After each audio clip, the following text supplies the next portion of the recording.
something happened yesterday to Baker Mayfield, and I will say it's not ideal.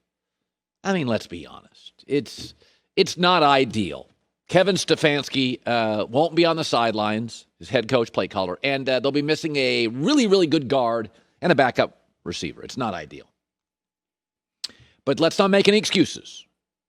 Baker gets rolled this weekend. He is officially a game manager, not a franchise quarterback. You know the difference, right? Game manager is everything's perfect for you, and you can win games. Case Keenum. Let's start with he's missing Kevin Stefanski.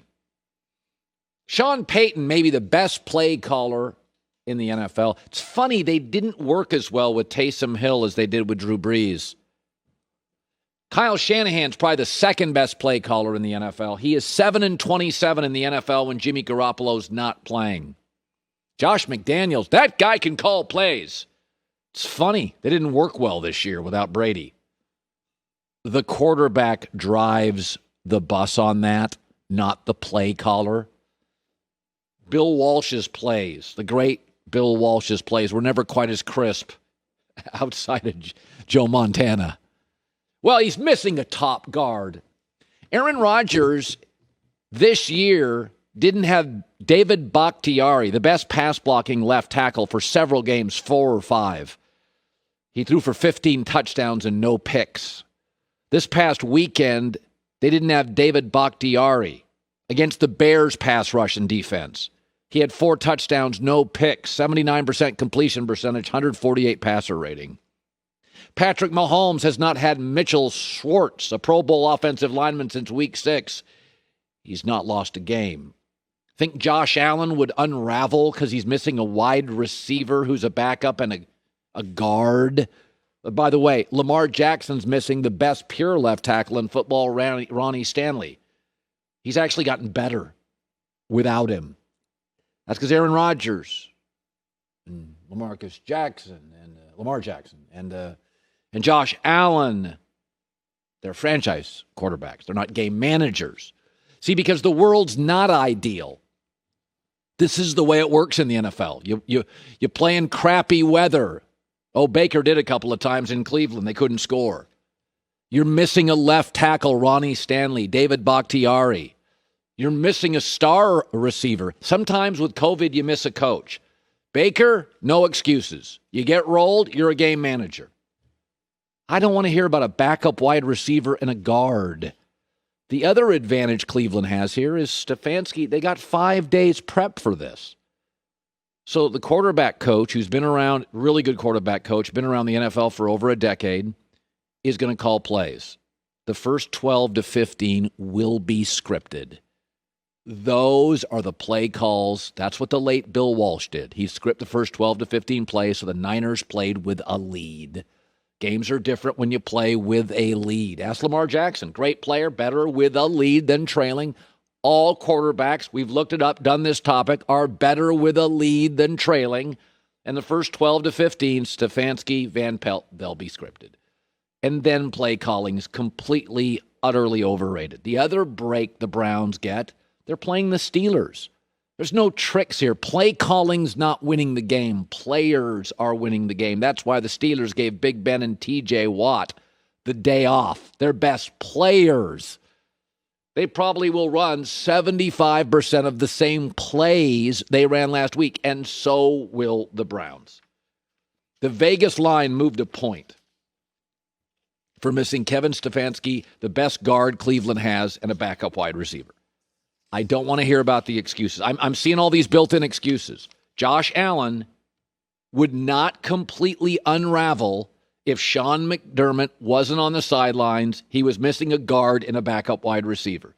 He would still be 6'6", move elegantly, with a shotgun arm and an unbelievable amount of quarterback confidence. Maybe a play or two that wasn't as keen, wasn't as perfectly timed.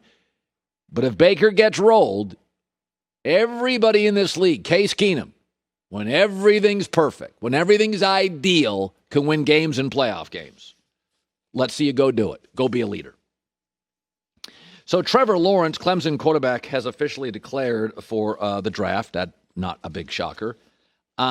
Fans often push back on the media. And I know I've heard it before. You guys are just hype masters.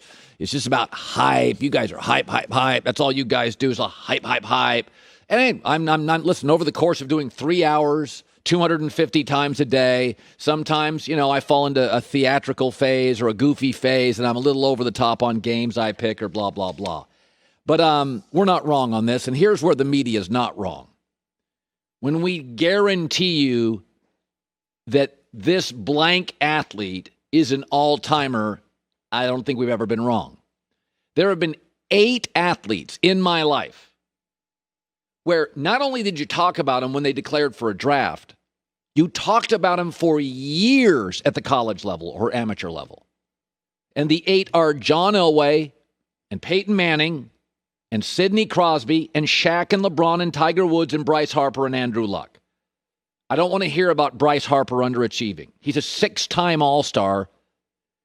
He was the youngest unanimous MVP ever, Rookie of the Year, and hits the ball further than anybody in baseball has in a long time. He's great. And by the way, Andrew Luck won 11 games with the worst offensive line and worst roster in the game, a terrible GM and a bad head coach.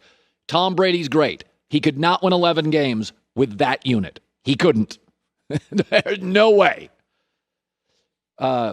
Magic Johnson. What about Magic Johnson? He had a lot of critics. I'm old enough to remember when he came out of college. The knock was he can't shoot and he won't defend.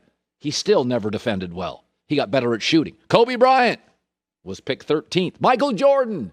Actually, Akeem was considered the lock. He went number 1. Zion. Zion wasn't the number 1 recruit on Duke. It was R.J. Barrett.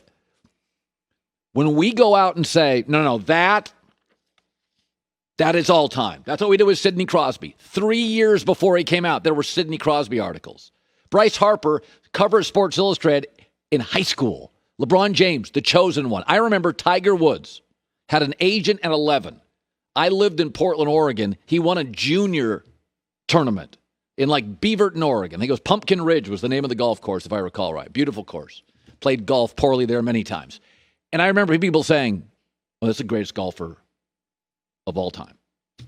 I mean, he was 16. And my friends who were really good golfers, they were like, oh, no, that's not what you look like at 16. That he could be on the tour now at 16 years old. He could be on the tour. He's a year away from winning on the tour. And we all know he won a lot. So the media can sell hype. I'm not saying that we don't have problems and flaws and we don't have, there's biases and political and sports and, all that. We always take care of our sources more than we take care of the people we don't like. But this kid he's the 9th in my life. He's the 9th. Literally, we've been talking about him for 3 years. We talked about Shaq. I can remember having a beer with the late Jerry Tarkanian.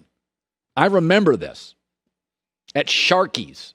That's the name of the club. He got a percentage of it for putting his name on it. And he said, there's a kid named Shaquille O'Neal at LSU.